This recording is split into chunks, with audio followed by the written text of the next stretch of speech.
First of all, thank you, Mike, for doing that. I'm sorry you had to introduce me twice, but I thought I was on time. And thank you, Congressman Brad Sherman, for your service in the Congress and your long friendship to Hillary and me.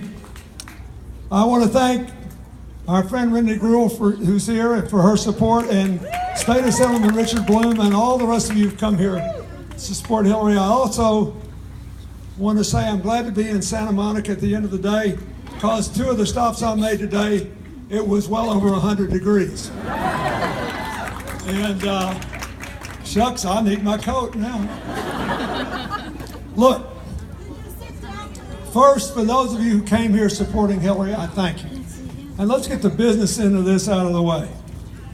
There are still a very large number of Californians who have received their ballots in the mail who have not returned them. So if you haven't, do it. You can even bring it with you to the polling place on election day. And if you know anybody you can talk to and get them to do it, please do. Most important thing to ensure Hillary's victory on election day in the primary is to get enough people to the polls. 8 years ago, when she won a very hotly contested race here, you voted in February on Super Tuesday. This year, you're voting at the end of the process, and people may tell you it doesn't matter. They're wrong. This has been a very hotly contested primary, in case you didn't know it. She has a popular vote lead of 3 million. She's gotten 56% of the popular vote.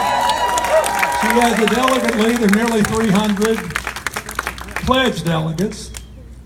But we need to go into this convention as a unified party to take on Mr. Trump and the Republicans. Yes, that's right. America's got a lot riding on it. And California, in more ways than I can describe in the time allotted, represents the future of this country. So we need you, and we need a good vote here. Now, let me talk a little bit about the election. You'd have to admit, I'm trying to think of some way I can say this and not make news. You know, I'm not the candidate, so I'm not interested in making news. But I do try to explain things. You will have to admit this is a fairly unusual election year, wouldn't you? And there's been a lot of road rage in both the Republican and the Democratic parties. The first thing I want to say is, this is not an American phenomenon. Now, Mr. Trump may be a cruder, more outrageous, more insulting version, but this debate is going on all around the world, because everywhere in the world you see anemic economic growth, stagnant incomes, rising inequality, declining upward mobility, and people then feeling more insecure around people who don't look like they do. So all over the world, you're having debates about diversity and whether it makes us stronger or weaker. All over the world, you're having debates about, do we want walls or bridges to the future?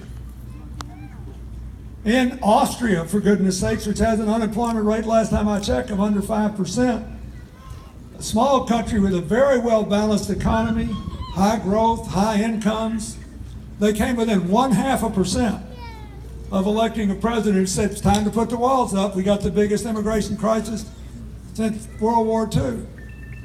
So this is going on everywhere. And the reason I'm saying this is it makes Hillary's election even more important. Here's why. Yesterday, when she gave that speech on foreign policy, she showed us why she should be the next president. And all over the world,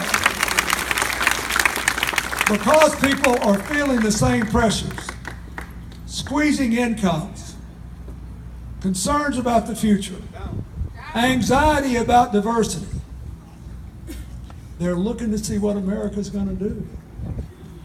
Now, as President Obama said in his last State of the Union, we are outperforming every other big economy on earth. We have 15 million new jobs in the last 5 years. We have more than 90% of our people with health insurance for the first time in our history. We have the youngest, most diverse workforce of any big economy in the world. We rank first or second in the world in the ability to generate energy from the sun and the wind and other renewable resources to lead the world away from climate change toward a whole new prosperity. We have the best science and technology base. We have the best system of higher education in the world.